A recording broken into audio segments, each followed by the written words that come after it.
Gospel according to Mark. Jesus said to the disciples, "Be constantly on watch, stay awake. You do not know when the appointed time will come." It is like people traveling abroad. They leave their home and put the workers in charge, each with a certain task. And those who watch at the front gate are ordered to stay alert. So stay alert. You do not know when the owner of the house is coming, whether at dusk or at midnight, when the cock crows or at early dawn. Do not let the owner come suddenly and catch you asleep. What I say to you, I say to all, stay awake. My friends, the gospel of the Lord. I love this line, be constantly on the watch. What I say to you, I say to all, stay awake. Now, I'm not certain about you, but I know that I've kind of always struggled with this season of Advent. It seemed to me, especially younger, it seemed to me that we were supposed to pretend that Christ wasn't born, right? It was 4 weeks of, oh no, that really didn't happen.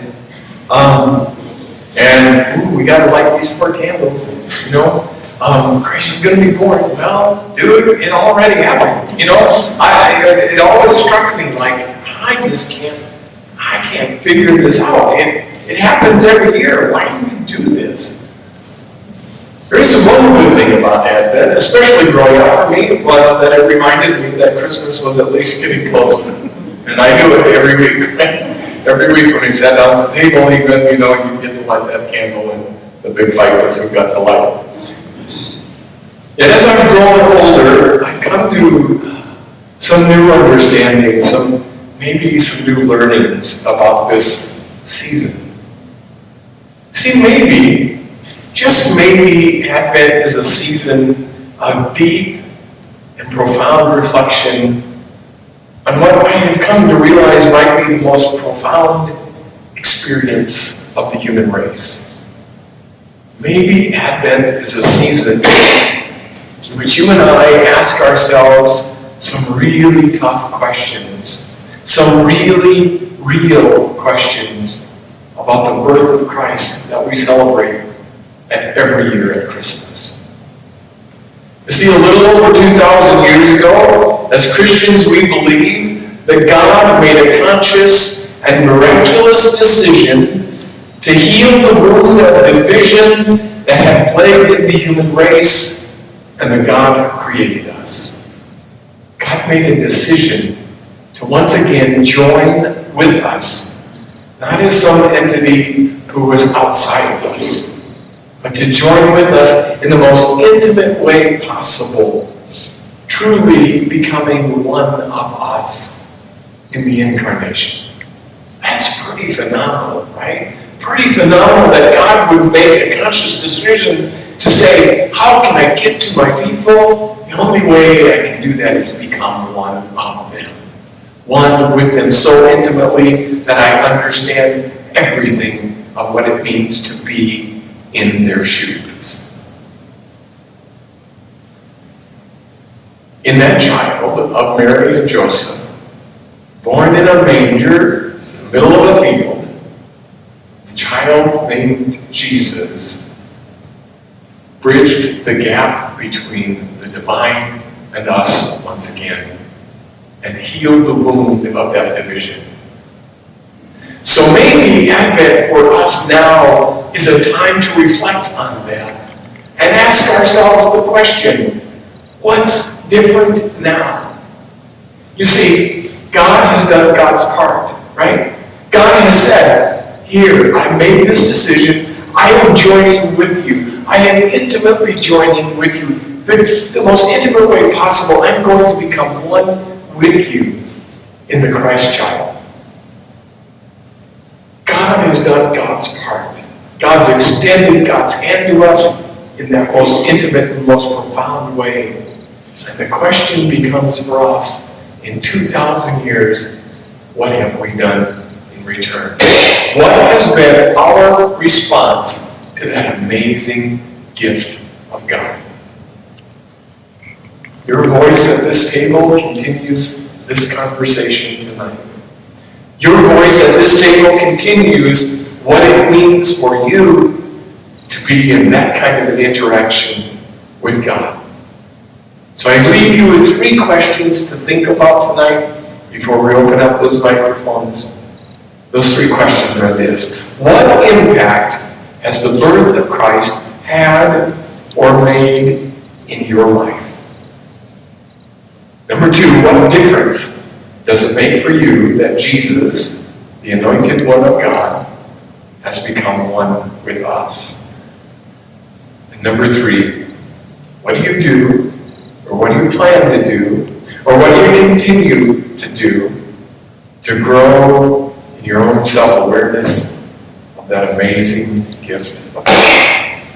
That amazing gift of God. I'll give you 30 seconds.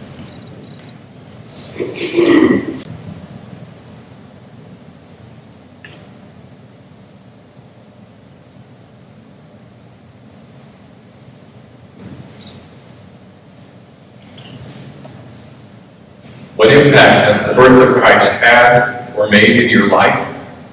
What difference does it make for you that Jesus, the anointed one of God, has become one of us? What do you do or plan to do or plan to continue to do to grow in your own self-awareness of that amazing gift of God? Anyone?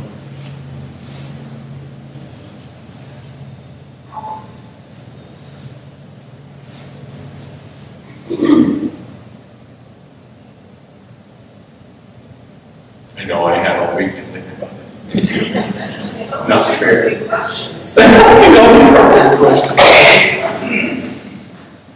Isn't it amazing? Well, really, think about that.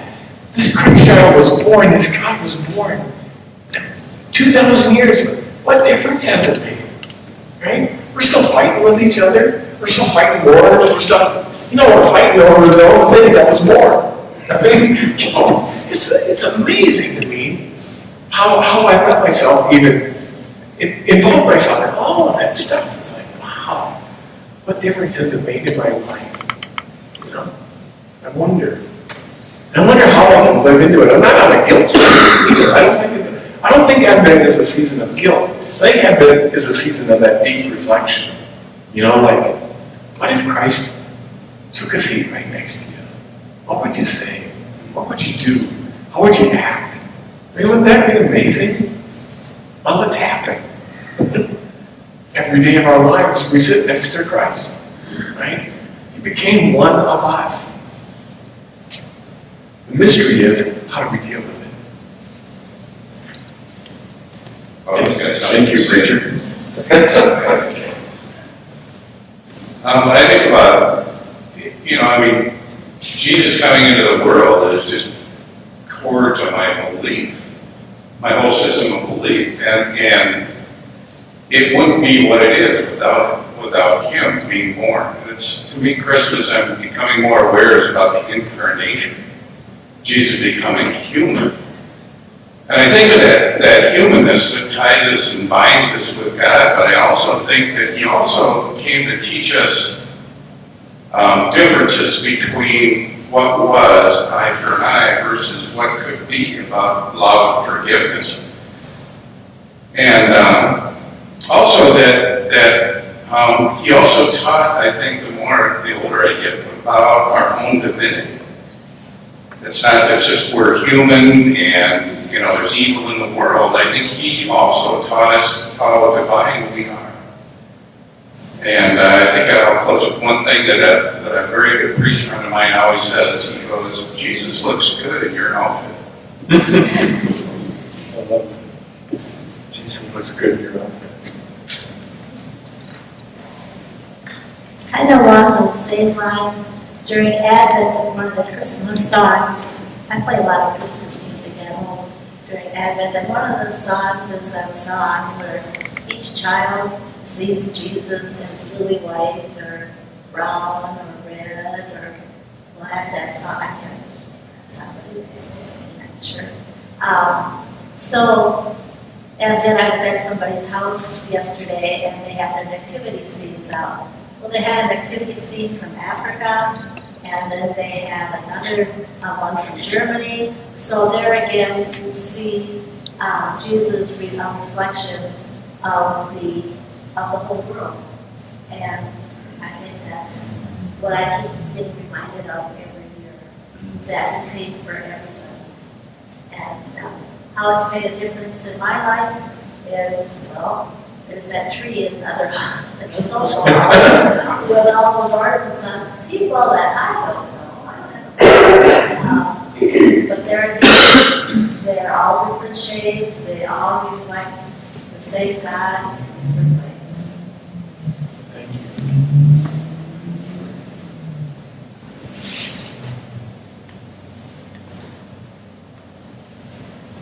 Since God is omnipresent, that is everywhere, we can never not be in God's presence. And we are constantly and always a part of God, and God is always a part of us. Actually, He is our whole entire us.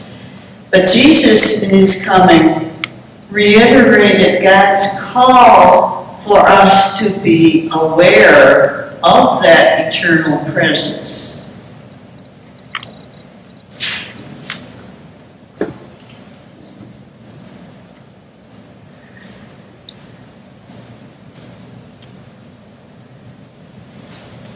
I had the first Sunday of Advent is the Sunday of hope. My hope is that we might walk this season praying for a growing awareness of the profound impact that the Incarnation really has had in our world and continues to have in our lives. And that we might maybe even continue to give birth to that Incarnation ourselves. And a wonderful discussion with Father John Clay. Maybe some of you know him. He's the pastor at St. Stan's in St. Paul. And I asked him actually these 3 questions. And he said, Marty, I don't know. I only know one thing. It's really all about love. If we just do that, we wouldn't have half of these problems.